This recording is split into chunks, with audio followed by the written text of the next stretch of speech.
Pasamos a otro tema. Hoy tengo el gusto de recibir nuevamente aquí en Pro Ganadería al doctor Diego Torales, que nos acompaña para hablar de un tema muy importante que tiene que ver con la invasión a un establecimiento también, que vamos a ir desarrollando cuáles fueron las circunstancias, qué es lo que pasó específicamente. Doctor, bienvenido, ¿cómo estás?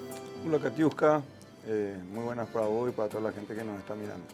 Bueno, hablemos, doctor, de la situación en específico, en este caso, de la estancia, esto que ocurría justamente en las últimas horas, que todos nos hacíamos, por supuesto, eco de la información. ¿Qué es lo que ocurrió específicamente? Y que también ya vimos el comunicado de la ARP.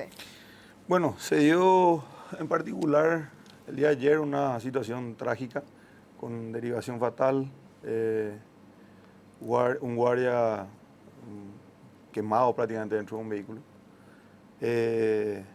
Para nosotros es sumamente grave la situación porque se dio con un detalle muy importante de violencia, digamos. Hay que recalcar que para nosotros como sector productivo siempre resaltamos la necesidad de poder trabajar tranquilos.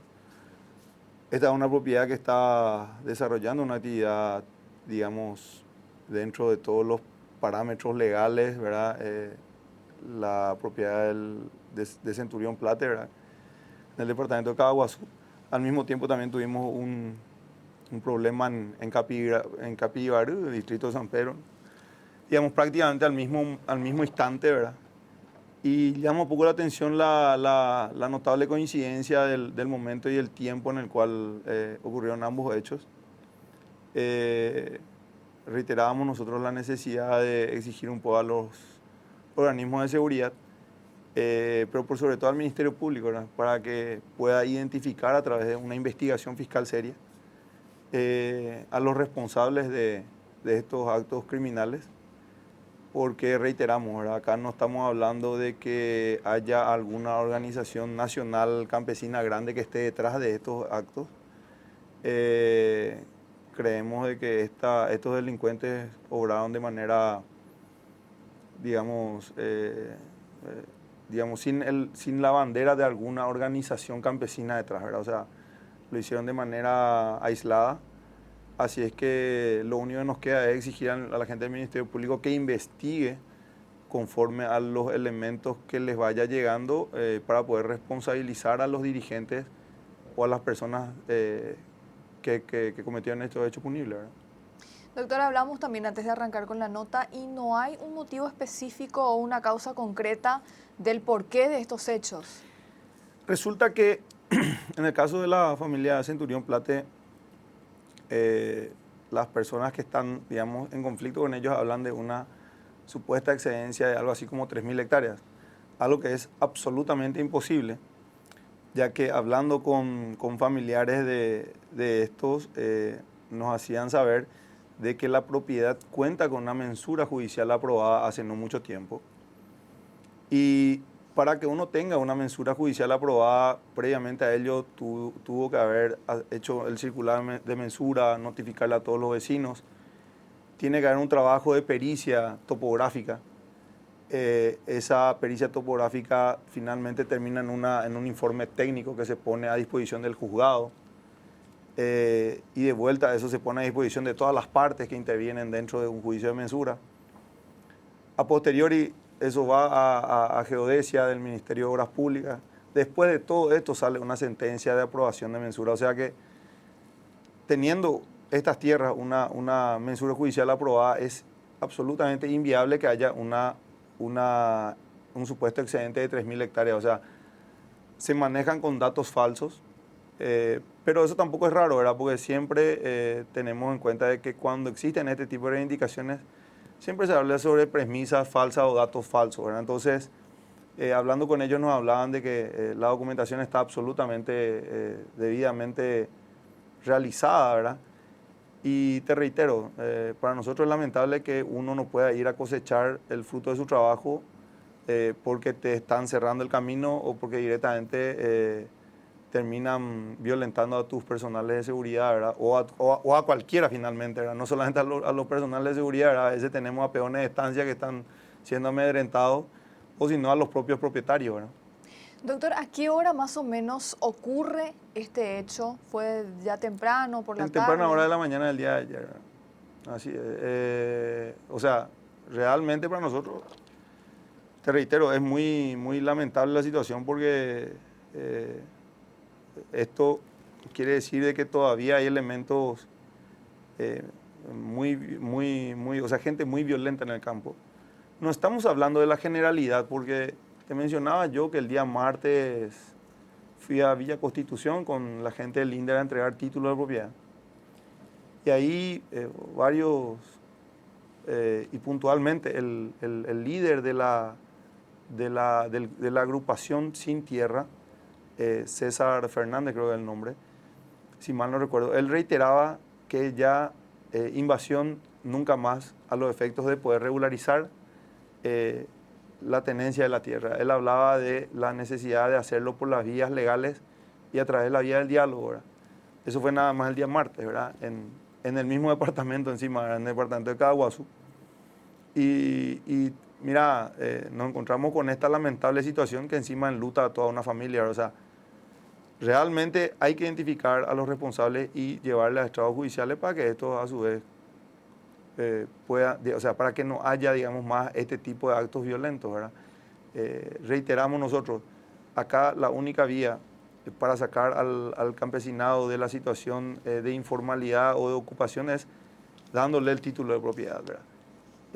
Situación esta que yo creo que dentro del debate de lo que ocurrió no se da, ¿verdad? O sea, acá se dio un acto criminal terrorista con una derivación fatal y yo creo que el Ministerio Público va a tener que hacer las averiguaciones y llevarle a los estrados judiciales a los responsables. ¿Cuántas personas ya detenidas hasta el momento, doctor? Yo a esta hora no tengo conocimiento porque tenemos que saber que se están realizando los operativos ahora mismo. No sé cuánta gente está detenida con relación a este tema en particular, porque te reitero, son dos casos, uno distante del otro a 70 kilómetros, ¿verdad? Uno en un distrito que es San Pedro, el otro en otro distrito que es de Caguazú, ¿verdad?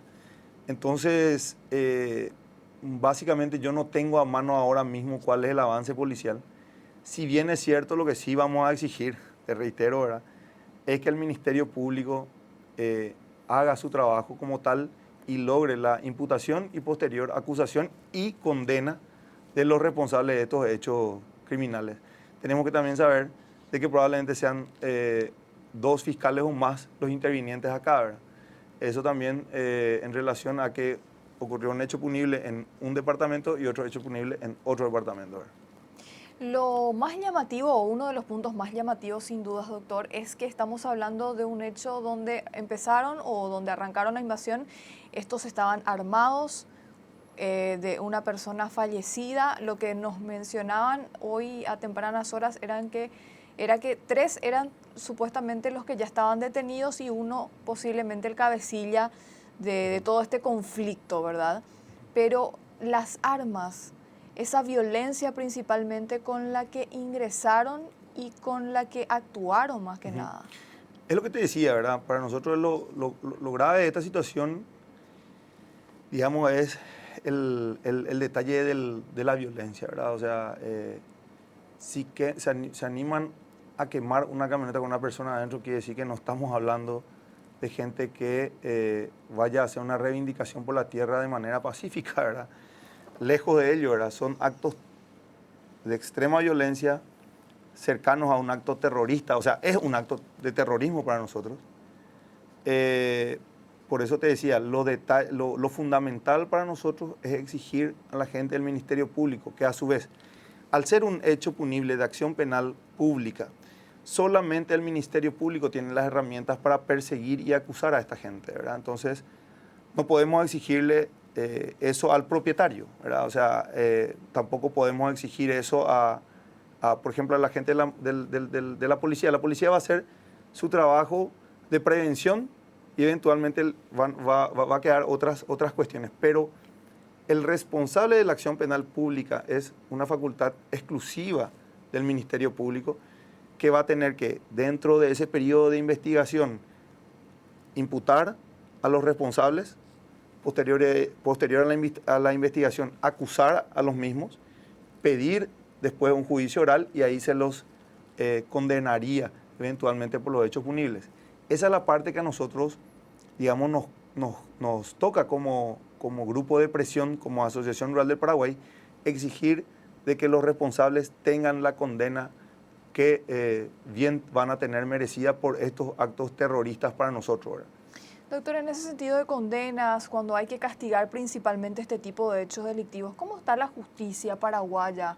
¿Está dando realmente las penas que corresponden o la mayoría de las veces ocurre el hecho y después nuevamente salen a volver a cometer este mismo tipo de actos? Bueno, con la sanción de la ley Riera Zavala, tenemos que reconocer de que la ley tuvo un efecto, siempre lo reiteramos, un efecto mayor del que esperábamos incluso, ¿verdad? O sea, la ley Riera Zavala tiene hoy un resultado muy positivo porque, por ejemplo, ahora en los casos de invasión ya no hablamos de actos delictuosos, estamos hablando de actos criminales, ¿verdad?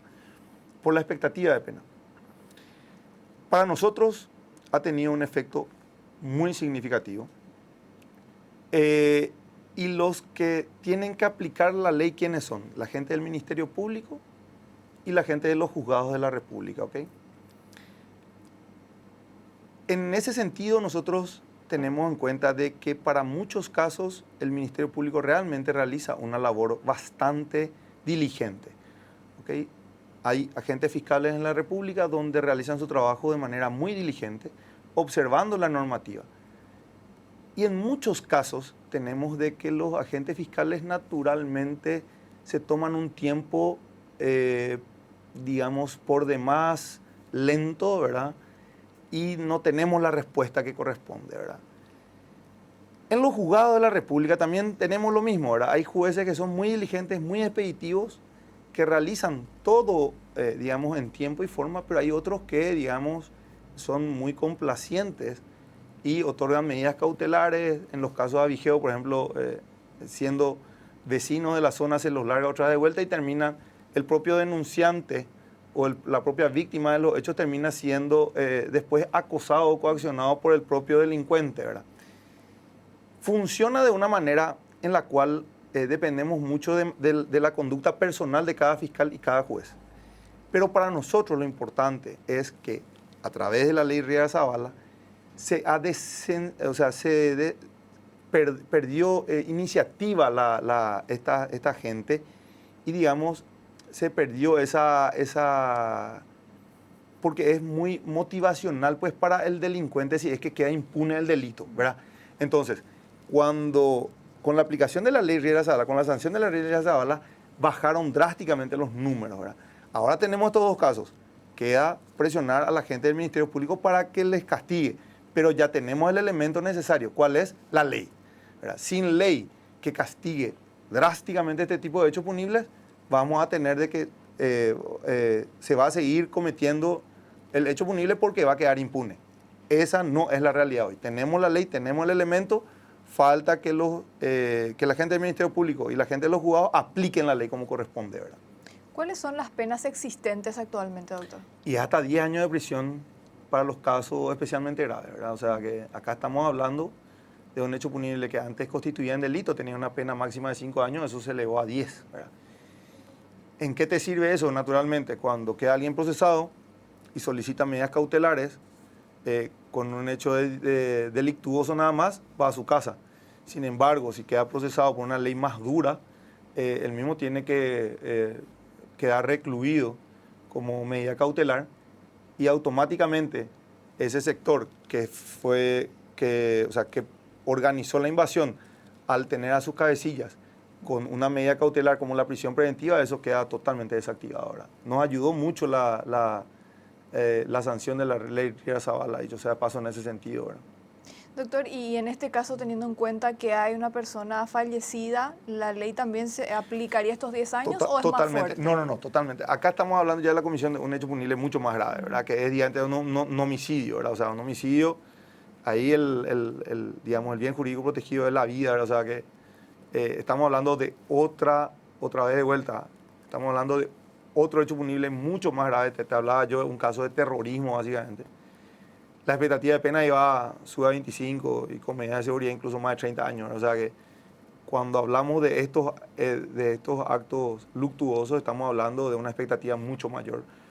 Por eso es importante hacer hincapié en una buena gestión por parte del Ministerio Público, ¿verdad? Para que no quede impune. Si el Ministerio Público hace una buena investigación de los hechos punibles que acontecieron entre ayer y hoy, yo creo que vamos a estar satisfechos como, no solamente como gremio de producción, sino que también colectivo social, ¿verdad? O sea, tenemos que tener en cuenta que esta gente no puede quedar impune, ¿verdad? Por la gravedad de los hechos que están a la luz, digamos. Doctor, muchísimas gracias por compartir con nosotros. Por favor, muchas gracias a vos, a todo el canal que siempre, digamos, puede poner un poco a conocimiento del público los problemas que tenemos como sector, ¿verdad? Esperamos que en la próxima podamos hablar de cosas buenas y de hablar de números mejores también en este sentido. Por lo que me toca a mí, a veces no siempre van a ser buenas cosas, ¿verdad? Pero sí, para eso están la gente de la comercialización y la expo y toda esa parte linda, digamos, del sector, ¿verdad?